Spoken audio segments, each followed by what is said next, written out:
Ça y est, la Ligue des Champions reprend enfin. Vu le tirage très difficile qu'a obtenu le Paris Saint-Germain, la victoire est quasi obligatoire face à l'Atalanta. C'est un petit peu devenu le ventre mou de la Serie A. Ils ont de gros scandales. Le Paris Saint-Germain a également des problèmes, notamment de blessures. Bienvenue dans cet avant-match. Alors si on commence par l'Atalanta, puisque c'est notre adversaire, ce qu'il faut dire, c'est que c'est plus l'Atalanta des grandes années qui a été très bon en Ligue Europa, qui a pu faire des bons parcours en Ligue des Champions et qui nous a déjà causé des difficultés dans le passé. La réalité, c'est que depuis plusieurs saisons, c'est compliqué. Si on regarde leur mercato, il est excédentaire. En effet, ils ont recruté autour de 100 millions et ils ont vendu autour de 120-125 millions. Niveau valeur transfert, c'est pas ouf. Ils ont recruté Kosunu, qui est un défenseur central remplaçant. Ils ont recruté l'avant-centre Strovic pour autour de 25 millions. Donc c'est leur plus grosse valeur transfert au niveau du recrutement et c'est pas bon signe. C'était à la base censé être une doublure, mais on va le voir plus tard. Il y a eu pas mal de polémiques récentes qui font que leur attaquant phare ne le sera sans doute plus. À noter quand même l'arrivée de Zalewski, qui est un milieu gauche / attaquant gauche hyper prometteur de 23 ans en provenance de l'Inter. Du côté des départs, alors pas grand chose, ils ont perdu Ruggieri, ils ont perdu Matteo Retegui qui est un super joueur qui était dans la force de l'âge et qui est parti malheureusement en Arabie Saoudite. C'est très compliqué dans ce genre de contexte de préserver son joueur, surtout que pour 70 millions, en vrai c'est un départ qui est plutôt utile. Maintenant, c'est vrai qu'on se retrouve avec un effectif qui n'a pas tant bougé. En tout cas, il n'a pas monté en qualité, ça c'est certain. Si on se concentre maintenant sur leur effectif, la première chose à dire, et ils n'ont pas trop de chance, c'est que leurs deux plus grosses valeurs transfert et surtout leurs meilleurs joueurs sont blessés ou surtout ne joueront pas. Déjà, le premier joueur, et on va l'aborder tout de suite, c'est Lookman. Lookman qui a été un joueur incroyable, qui a lâché des doublés en Europa League, qui a été juste leur meilleur attaquant, qui voulait déjà partir la saison dernière, mais qui était resté en bons termes. Il a fait une excellente saison, et pour ce mercato, il voulait s'en aller. Il avait des bonnes propositions, et notamment une de l'Inter. Il a forcé pour essayer de partir.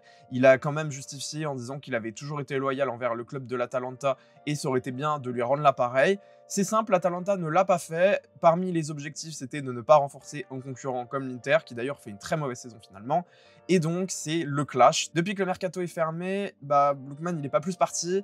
Malheureusement, du coup, c'est un énorme poids mort qui a quand même une valorisation transfert autour de 60 et même pour un transfert, ça serait autour de 80-85 millions. Il est là, mais inutilisable. Djuric, qui est le nouvel entraîneur de l'Atalanta, a clairement dit qu'il ne voulait pas compter sur lui et il ne sera donc pas disponible face au Paris Saint-Germain. C'est leur meilleur attaquant et c'est compliqué. Si on regarde maintenant du côté d'Ederson, qui derrière Lookman est assurément leur meilleur milieu et leur meilleur joueur tout court, il s'est pété le ménisque et c'est horrible. Alors il va revenir pour la fin septembre, donc dans pas trop longtemps, mais quand même, ça pique et surtout, il ne sera pas disponible face au Paris Saint-Germain. Ça les oblige à jouer avec un milieu de Roon et Pasalic. Alors ok, ils sont pas mauvais, mais en termes d'individualité, on n'est pas au niveau du milieu de terrain parisien. Donc c'est compliqué. Si on continue du point de vue des blessures, ils ont malheureusement leur autre attaquant qui était plutôt performant, et ce depuis des années. Scamacca qui s'est blessé il y a 2 rencontres. On ne sait pas encore s'il va revenir parce que ce n'est qu'une simple inflammation au genou.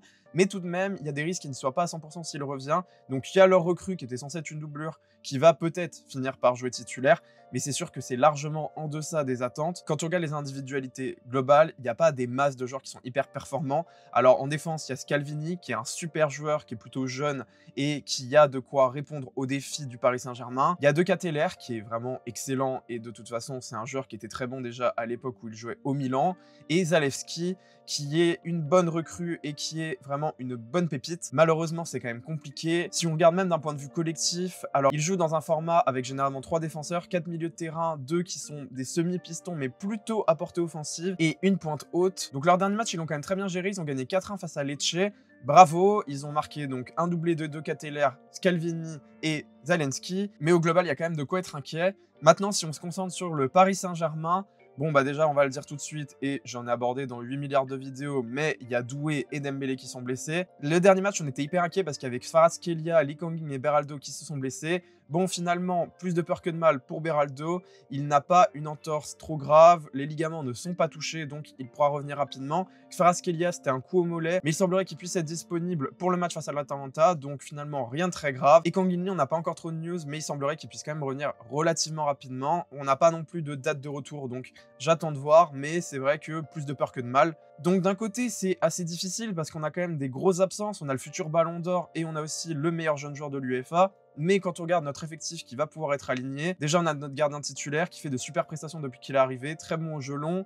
Notre défense, ce sera la défense type, Nuno Mendes, Hakimi, Pacho et Marquinhos. Elle a fait ses preuves, elle a remporté la Ligue des Champions. Il y a des certitudes à la fois individuelles mais également collectives. Le milieu de terrain, je l'ai abordé, mais on va pouvoir avoir notre milieu de terrain type puisque Fabien Ruiz est bien revenu. João Neves, Vitinha et Fabien Ruiz, c'est quand même un trio qui est exceptionnel et ça permet vraiment de faire des super prestations et généralement de dominer sur le plan tactique, mais aussi lorsqu'il s'agit de faire des percées offensives. Et du côté de l'attaque, c'est là qu'il y a plus d'inquiétude. Est-ce que Kvaratskhelia va pouvoir revenir?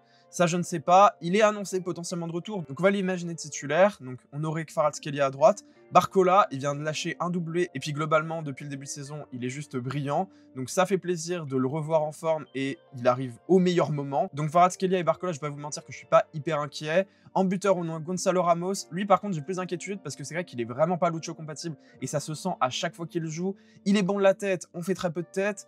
Il est pas en confiance techniquement, ça se ressent, et c'est vrai que du coup, il se connecte pas avec ses partenaires. Par contre, il faut le noter, il fait souvent des bons mouvements offensifs. Par exemple, sur le deuxième but sur le match face au RC Lens, c'est lui qui fait un décalage qui permet à Barcola de partir tout seul.